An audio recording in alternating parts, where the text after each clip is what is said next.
Rain tapped against the windows of the River King as Allison Hayes tucked stray auburn hair behind her ear, balancing 3 plates while glancing at her phone.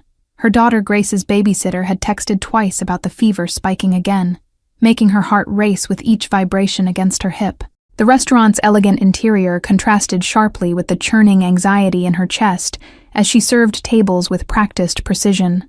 Medical bills from Grace's rare respiratory condition had piled higher than the fancy china stacked in the kitchen, forcing her to take double shifts at the upscale Italian establishment.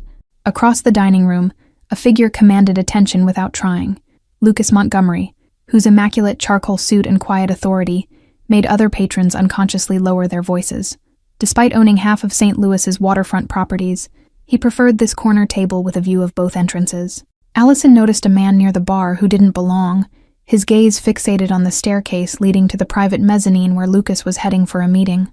His hand kept brushing the inside of his jacket with nervous frequency, eyes darting between exits like someone mapping escape routes. The exclusive second floor buzzed with tension as rival family heads gathered around an antique mahogany table, crystal glasses catching the soft lighting. Lucas stood at the head, discussing territory boundaries with calculated words that carried veiled threats beneath their civil veneer. When Allison climbed the stairs with the coffee service, the strange man rose from his seat below, fingers now visibly wrapped around something metallic inside his jacket. Without hesitation, she stumbled dramatically near Lucas, sending hot coffee cascading down his immaculate suit. His bodyguards moved instantly, hands reaching beneath jackets while Lucas himself turned with cold fury frozen in his steel blue eyes. That fury transformed to confusion when he caught her warning glance toward the staircase, where the stranger now retreated hastily toward the exit. Whispers erupted around them as the powerful man assessed the soaked damage to his $1,000 suit, his expression unreadable.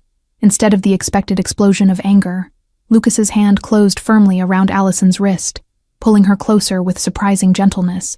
"You've ruined Italian wool worth more than you make in a month," he stated quietly, his breath warm against her ear as his security team discreetly pursued the retreating stranger. "Yet something tells me I should be thanking you instead of firing you." Allison's manager appeared, profuse apologies spilling from his lips as he tried desperately to salvage both the situation and her job. The restaurateur went pale when Lucas waved him away dismissively, maintaining his hold on the waitress's wrist with inexplicable interest. "Tell me why you did that," Lucas demanded, his voice dropping to a register only she could hear, intelligent eyes scanning her face for deception. "And don't insult my intelligence with stories about accidents or clumsiness." The vibration of her phone against her hip reminded Allison of Grace's illness, of the absolute necessity of keeping this job despite the scene she'd just caused.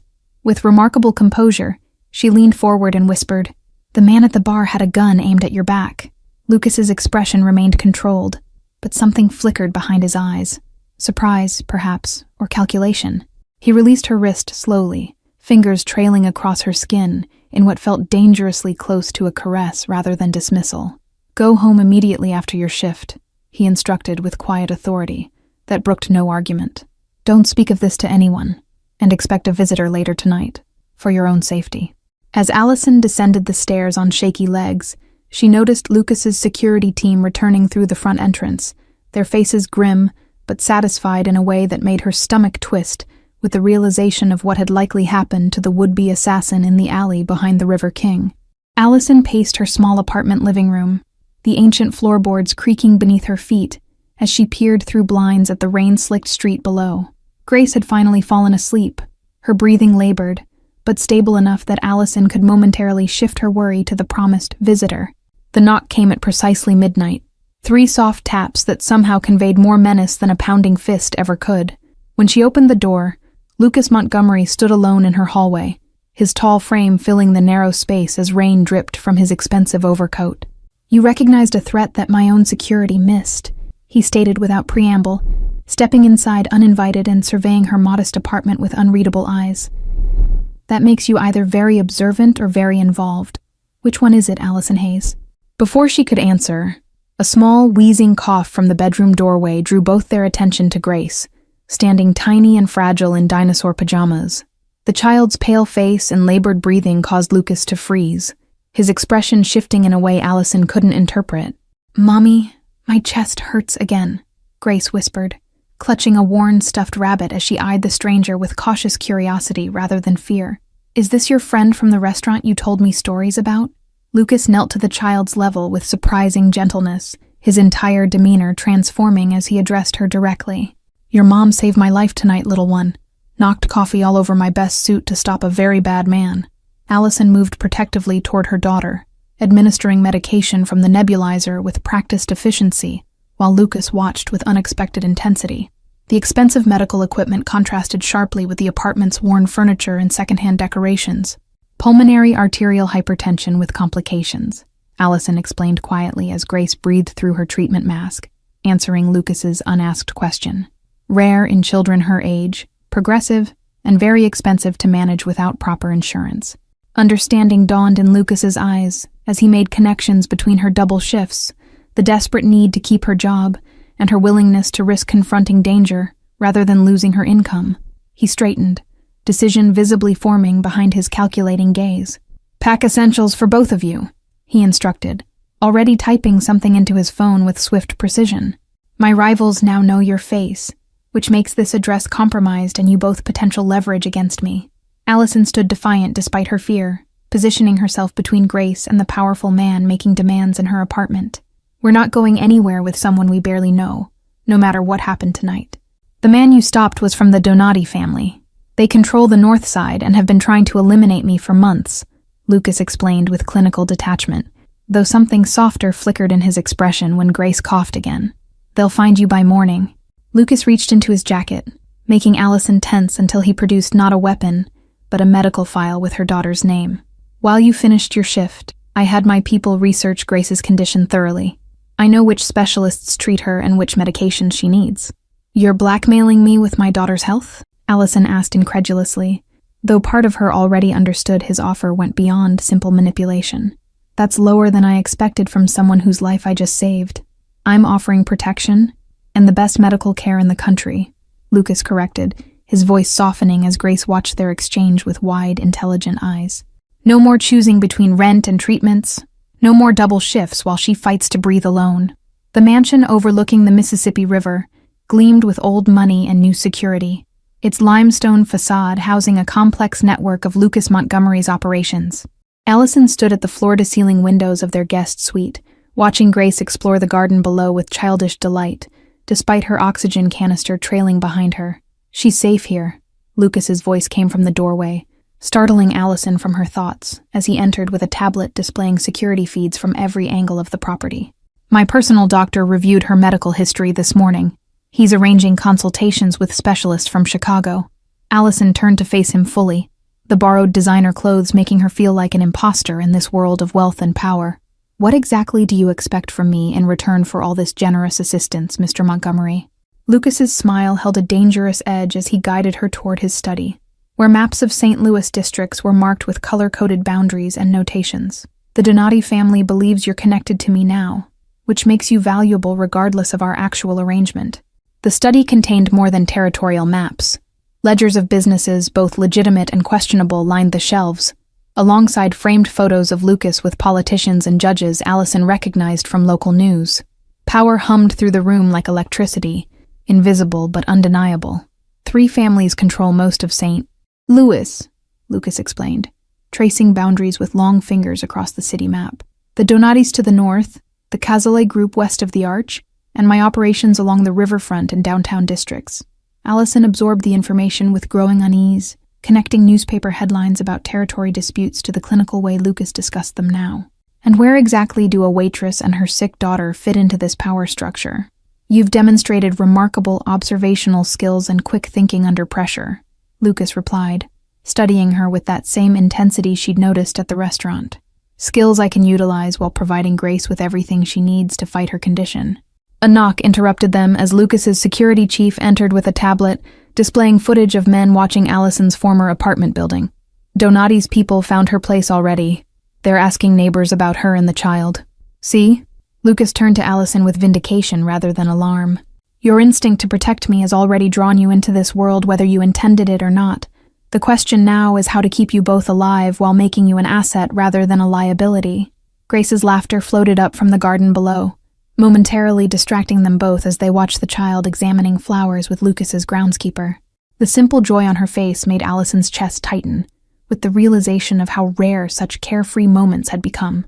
"I won't become involved in anything illegal," Allison stated firmly, though they both recognized the hollow bravado in her voice given her current circumstances. "I need to protect Grace, not expose her to more danger." Lucas studied her for a moment, before nodding slowly, respect evident in his expression. "Then we begin with legitimate roles. You'll manage my charitable foundation while living here under protection, giving you flexible hours for Grace's appointments, while providing perfect cover for your sudden change in lifestyle." The foundation documents he showed her appeared genuinely focused on community improvement, funding for after-school programs in neglected neighborhoods, renovation grants for historic buildings, and medical assistance for uninsured children. Its legitimacy surprised Allison almost as much as the six-figure salary Lucas casually mentioned would be hers. "Why would you do this?" she asked finally, suspicion warring with desperate hope as she thought of Grace's expensive treatments suddenly becoming accessible. "What do you really gain from helping us?" Lucas's expression shifted to something genuinely thoughtful as he gazed down at Grace in the garden. "Let's just say I recognize something in that little girl that reminds me why certain things are worth protecting, regardless of the cost or complications." 3 weeks into their arrangement, Allison sat in the foundation office reviewing grant applications when her phone rang with Grace's school number. Her daughter's temperature had spiked dramatically during art class, the nurse explained, her oxygen levels dropping dangerously low despite the portable equipment. Lucas appeared in the doorway before she could even grab her purse, car keys already in hand and face set with determination. "My driver's waiting. We'll reach her faster than an ambulance would," he stated, guiding her through the building with a hand at the small of her back.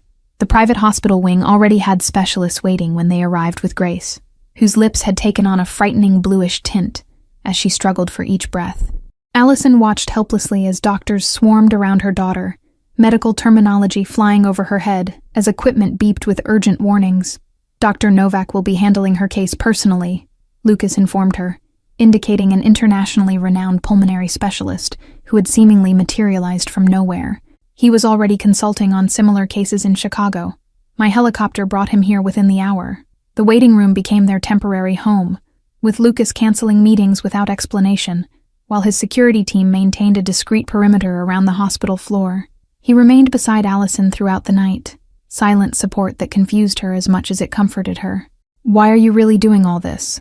Allison finally asked as dawn broke through the windows, exhaustion stripping away her usual caution. No one commits resources like this without expecting something significant in return. Lucas's expression softened in a way she'd only seen when he looked at Grace, revealing something unexpectedly vulnerable beneath his carefully controlled exterior. "My younger brother had cystic fibrosis. I watched him struggle for every breath until he died at 14, despite all our family's money and connections."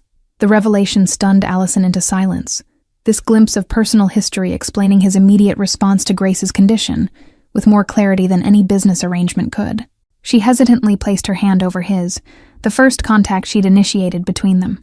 Dr. Novak emerged with cautious optimism, explaining that Grace had been stabilized with an experimental treatment protocol usually reserved for adults. "We've modified the approach for her size and age," he explained, "but she's responding remarkably well, considering the severity of her episode." Lucas's phone buzzed with an encrypted message that made his expression darken momentarily before he concealed his reaction. "The Donati family is making inquiries about this hospital visit," he murmured for Allison's ears only, "which means they have someone inside the medical staff." Grace's recovery room transformed into a fortress overnight, with new nurses vetted personally by Lucas's security team and hospital administration agreeing to unusual protocols after receiving a substantial donation to their research department. The threat lingered beneath the sterile hospital efficiency. "You should know that helping us puts a target on your back too," Allison said quietly, as they watched Grace sleeping peacefully for the first time in days. "These rivals of yours might see her as your weakness now." Lucas's hand covered hers on the hospital bed railing, his touch surprisingly warm for a man rumored to rule his empire with cold precision. "They've always searched for my weaknesses. I've just never had anything worth protecting before." The unspoken tension between them grew with each passing day, as Grace slowly recovered, their shoulders brushing as they reviewed treatment options, and their eyes meeting with increasing frequency across her hospital bed. Something dangerous was building beneath their practical arrangement. The medication costs $8,000 per dose, Dr. Novak explained apologetically when presenting the discharge plan, making Allison's stomach drop until Lucas signed the authorization without hesitation, as though the amount were pocket change rather than more than she'd earned in months. Grace had just returned to the mansion when Lucas's security chief burst in with surveillance photos spread across the dining table, interrupting their celebratory dinner. "Donati's men photographed you both leaving the hospital," he reported grimly, pointing to long lens shots capturing them walking to the car. "They're escalating reconnaissance, not just passive information gathering anymore," Lucas analyzed, his fingers brushing against a particular photo, showing his hand at Allison's back, guiding her protectively. "They're looking for confirmation of a personal connection they can exploit." Allison studied the images with growing horror, recognizing the deliberate documentation of their movements, timestamps showing daily patterns, locations marked with precision, and worst of all, close-ups of Grace's medical equipment captured through windows. They'd been watching for weeks. Lucas immediately activated contingency protocols, the mansion transforming around them as security teams swept for surveillance devices, and additional guards took positions throughout the property. The practiced efficiency of everyone except Allison suggested this wasn't the first such threat. "We need to move you both to the lake house tonight," Lucas decided, already coordinating with his team while reviewing security footage from the mansion perimeter. The property is unlisted under shell companies and has defensive advantages the mansion lacks. Before they could implement the plan, perimeter alarms blared through the house as security monitors showed armed men breaching the outer gates. Lucas pushed Allison toward a concealed panel that swung open to reveal a reinforced safe room behind the library shelves. "Get Grace and stay inside until my people come for you," he instructed, pressing a secure phone into her hand before retrieving a weapon from his desk drawer. "The room is bulletproof with independent air supply and communication systems." Allison clutched Grace tightly against her as gunfire echoed distantly through the mansion, the reinforced door sealing them into the panic room with its monitors showing the chaos unfolding throughout the property.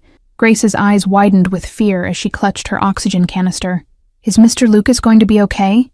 Grace asked with trembling voice, her attachment to the powerful man growing evident in her concerned expression. "He promised to teach me chess tomorrow after my treatment."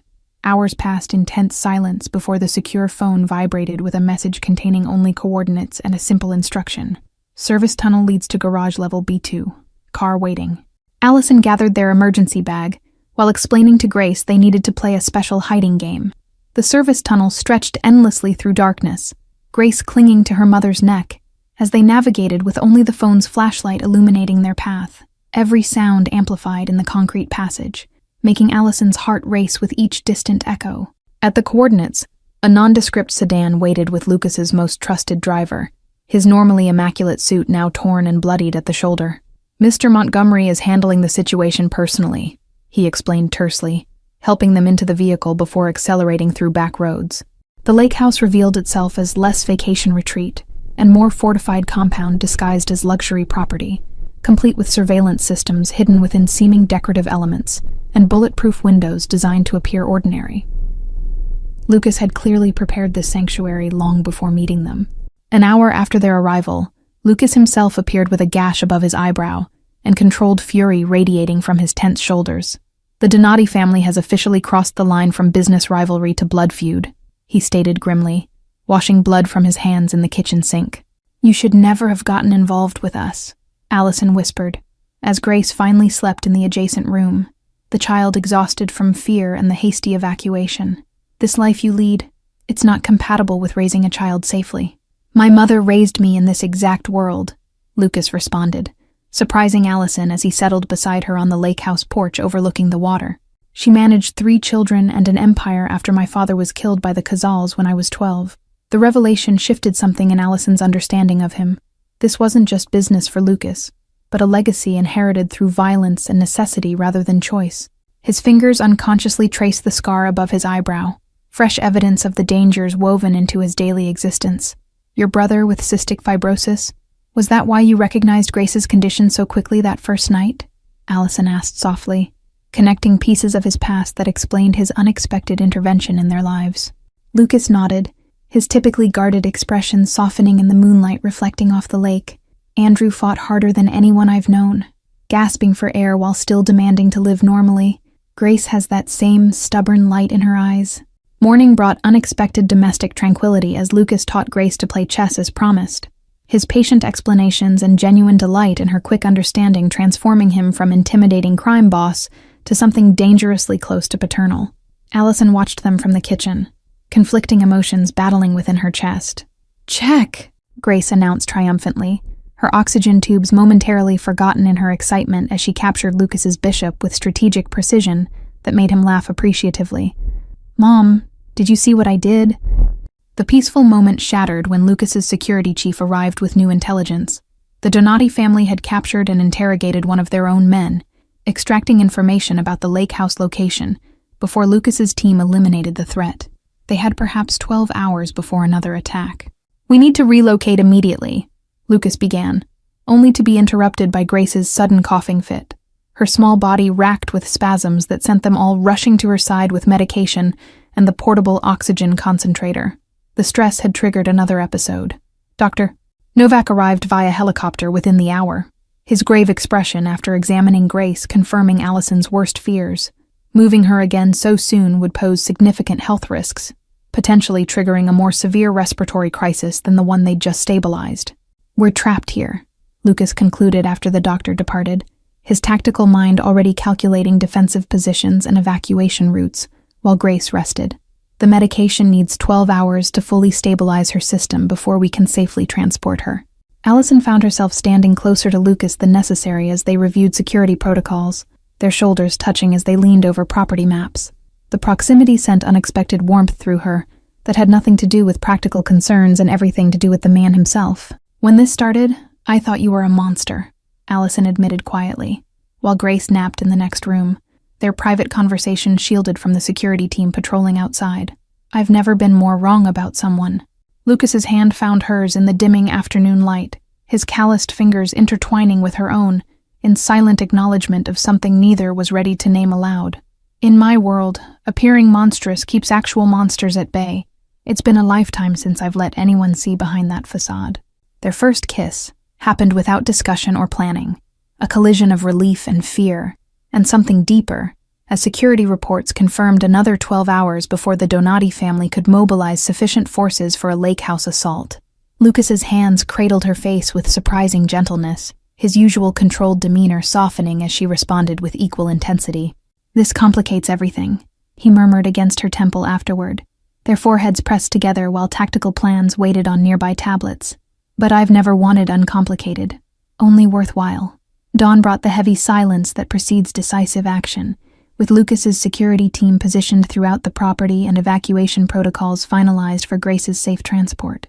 The medication had stabilized her breathing overnight, allowing for careful movement to a more secure location within hours. Allison packed essential medications while mentally mapping emergency routes they'd established, her newfound tactical awareness a stark contrast to the waitress who'd once spilled coffee deliberately. The foundation work had provided perfect cover for her transformation from service worker to Lucas's confidant. "The helicopter arrives in 30 minutes, Lucas informed her, checking his weapon with practiced efficiency before securing it in his shoulder holster. "My contacts at the airfield have cleared a private flight to the Colorado property once we're airborne." Grace emerged from her room dressed in travel clothes, her backpack containing the treasured chess set Lucas had given her alongside her medical supplies. Her improved color and steady breathing confirmed Dr. Novak's treatment had worked effectively, despite the stressful circumstances. "I've arranged for your mother's sister in Seattle to receive you temporarily," Lucas told Allison, surprising her with information she'd never shared with him. "Patricia Carter, elementary school teacher, lives alone in a security building near the hospital specializing in pediatric pulmonary cases." Confusion flickered across Allison's face as she processed his words, the detailed knowledge of her estranged sister, unsettling for someone who'd never mentioned Patricia's existence. "How did you know about her when I haven't spoken to her in years?" Lucas avoided her gaze, checking security feeds with unusual intensity that triggered warning bells in Allison's newly developed instincts. "Standard background checks on everyone connected to you. Precautionary measures only, given the circumstances." Before she could question him further, Lucas's phone chimed with an encrypted message that drained the color from his face. "Change of plans," he announced to his security team, voice tight with controlled urgency. "Activate Protocol Blackwater immediately." The lake house erupted into coordinated activity as team members secured exits and communication channels while Lucas guided Allison and Grace toward a concealed panic room behind the master bedroom's fireplace. His hand trembled slightly against the small of Allison's back. "Someone inside my organization has been feeding information to the Donati family for months," Lucas explained once they were sealed inside, his voice low and urgent as he activated additional security measures. "The Colorado property is compromised. They've known our contingency plans all along." Grace clutched her mother's hand as Lucas revealed surveillance photos on a secure tablet, showing one of his most trusted lieutenants meeting with Donati's security chief at a remote location. The betrayal cut deeper than professional disappointment. It was personal violation of Lucas's carefully constructed world. "How can you be sure the informant doesn't know about this panic room or your sister in Seattle?" Allison questioned, protective instincts flaring as she pulled Grace closer to her side. "What if this is another trap?" Lucas's expression darkened as he accessed a hidden compartment containing passports and documentation she'd never seen before. "Because these contingencies were established before I met you. They exist outside my organization's knowledge base entirely." The secure phone beeped with thermal imaging showing multiple vehicles approaching through the woods surrounding the property, moving with the coordinated precision of experienced tactical teams. Lucas's security forces outside were outnumbered at least 3-1.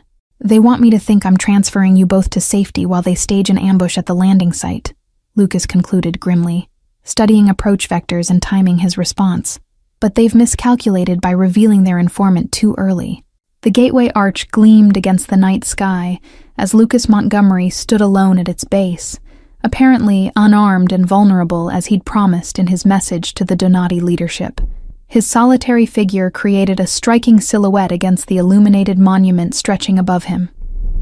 Hidden within a maintenance vehicle with Lucas's most trusted security members, Allison watched through surveillance cameras as Donati himself emerged from a black SUV flanked by bodyguards. After 3 generations of territory disputes, the patriarchs of rival families faced each other directly. "Bold move coming alone, Montgomery," Donati called across the deserted plaza, his accent thickening with barely contained anger. "Especially after what your people did to my nephew last month in the warehouse district."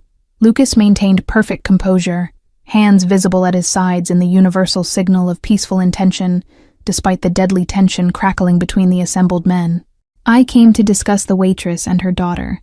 They're irrelevant to our business arrangements." A light rain began to fall across the plaza, droplets catching the monument's illumination like scattered diamonds against the darkness. The precipitation seemed to intensify the standoff, neither man willing to be the first to seek shelter or show discomfort as water traced paths down their faces. Behind Donati, his enforcer shifted positions with practiced subtlety that Allison recognized from her week studying security footage with Lucas. The movement revealed a secondary weapon beneath the man's jacket, positioned for quick access in a way the primary guards weren't equipped. 3 unmarked police cars idled 2 blocks away, officers loyal to Lucas through his careful cultivation of city relationships over years. They represented his insurance policy, not for intervention, but for aftermath management should negotiations collapse into the violence humming beneath the surface. Donati's laugh echoed against the concrete as he gestured dismissively toward the river. "You made them relevant when you moved them into your home and started playing family man, Lucas. Weakness is always relevant in our line of work. I'm willing to concede the North Side warehouse district and the associated distribution routes," Lucas offered calmly, naming territories worth millions in yearly revenue, "in exchange for your guarantee that the woman and child remain untouchable, regardless of future disagreements between us." The rival boss studied Lucas with newfound interest, reassessing the man he'd competed against for years in light of this unexpected negotiation tactic. "You'd surrender prime territory for a waitress who spilled coffee on you? The rumors about your attachment must be true after all." From her hidden vantage point, Allison watched Lucas's shoulders tense almost imperceptibly, the only outward sign of emotion as he confronted the man threatening her daughter's safety. Her heart hammered against her ribs as she realized the enormity of what he was sacrificing. "My terms are simple," Lucas continued with practiced diplomacy that belied the dangerous undercurrents. "Territory concessions in exchange for their permanent removal from target consideration, plus the identity of your source in my organization." Donati circled Lucas like a predator, assessing weakened prey, his security team maintaining tactical positions that blocked potential escape routes. "Counteroffer, I get the territories, plus you retire from certain ventures entirely. in exchange for allowing your new pet project to live.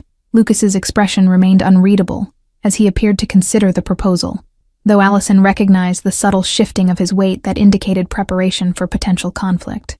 And your informant within my organization? That breach cannot continue regardless of our arrangement.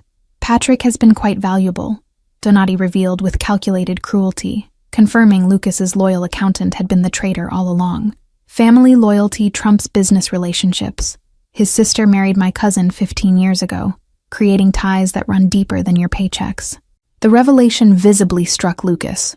The betrayal by someone who'd managed his legitimate businesses for nearly a decade, clearly unexpected despite his suspicions. Patrick had attended family holidays at Lucas's estate, had access to security protocols and financial records across his entire operation. Donati signaled to his men, who produced a tablet displaying live video feed of Grace, sleeping in what should have been a secure medical facility. Insurance policy, he explained casually, watching Lucas's expression harden. Patrick provided access codes before his unfortunate accident this afternoon. You've already eliminated him, Lucas concluded flatly, understanding dawning in his eyes as the tactical situation clarified. Which means this meeting isn't about negotiation at all. It's about witnessing my reaction to your leverage before you move to eliminate me too. As if summoned by his words, laser sights appeared on Lucas's chest from multiple positions. The ambush revealed as Donati stepped back toward his vehicle. Business is business, Lucas, and you're bad for business when you're distracted by playing house with your waitress. Before the snipers could fire, Allison launched the contingency plan they'd developed during the frantic journey from the lake house. She initiated a sequence on her secure tablet that plunged the entire plaza into darkness, cutting power to the strategic lighting around the arch. 6 months later, Allison stood at the window of their Puget Sound property, watching Lucas and Grace construct an elaborate sand castle at the water's edge. The Washington coast offered both the specialized medical care Grace needed and sufficient distance from St. Louis to ensure their safety. The aftermath of the arch confrontation had transformed both families' operations permanently. Donati himself hadn't survived the ambush he'd planned, while Lucas had emerged with new perspective on the empire he'd inherited and expanded. The territorial concessions he genuinely offered became irrelevant after that night. Dr. Lansing called with Grace's latest test results, Allison informed Lucas as he returned from the beach, sand clinging to his rolled-up pant legs in a casual display unimaginable months earlier. The experimental treatment protocol is showing significant improvement in her lung function. Lucas wrapped his arms around her waist from behind, both of them watching Grace chase seagulls with energy that would have been impossible before the specialized care. The research foundation we established is funding similar treatment for 16 other children with rare respiratory conditions now.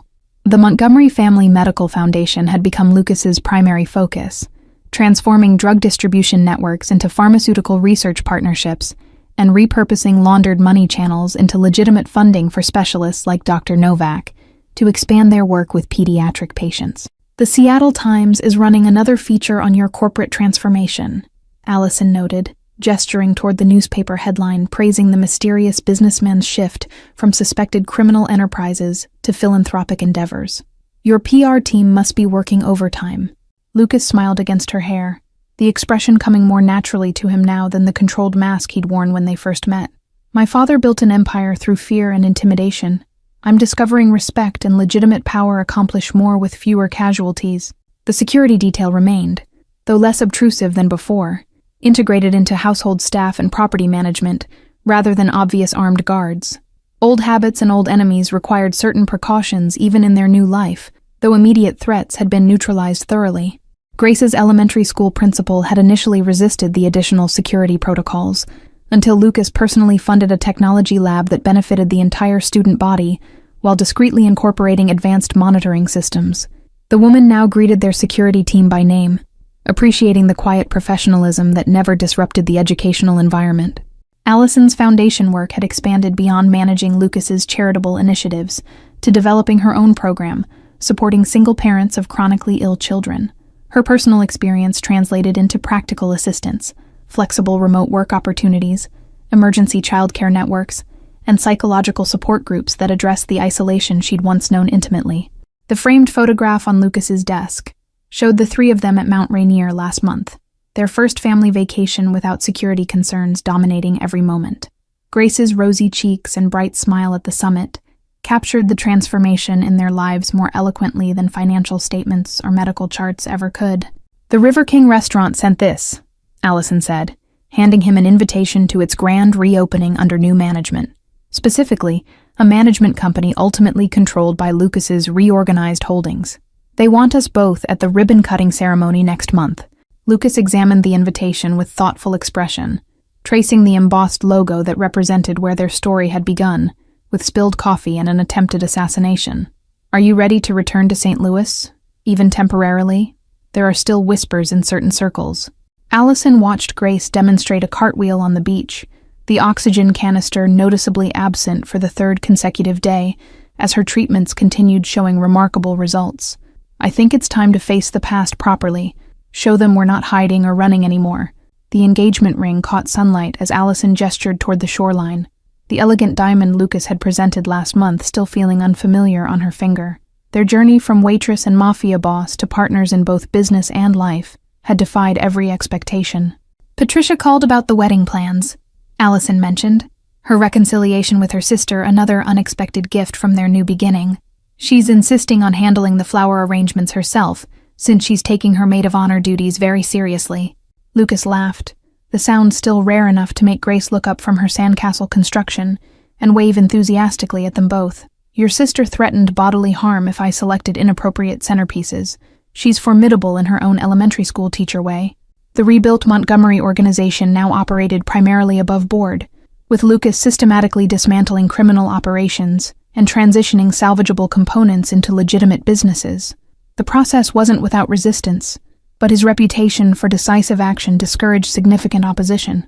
Grace bounded up from the beach, breathless but steady, as she presented a seashell to Lucas, with the solemn declaration that it matched his eyes exactly. Her improved health remained the most tangible evidence that their dangerous journey had been worthwhile despite its costs. Thank you all for following this story. If you enjoyed it, please write in the comments where you're watching from. And don't forget to like, subscribe, and share this video, as your support is crucial for me to continue creating content here. Your engagement means everything.